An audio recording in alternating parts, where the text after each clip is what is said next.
E aí, galera? Teacher Leandrinho na área. Sabe quando algo te irrita muito? Hoje vamos masterizar a expressão that annoying situation para você descrever esses momentos chatos com confiança. Bora lá! That annoying situation.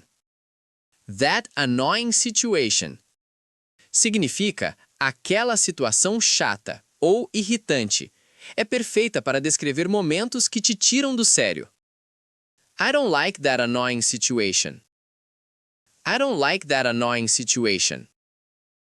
That was that annoying situation again. That was that annoying situation again.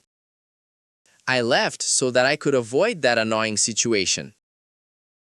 É isso aí, team! Agora vocês dominam that annoying situation. Lembrem-se, a repetição é a chave.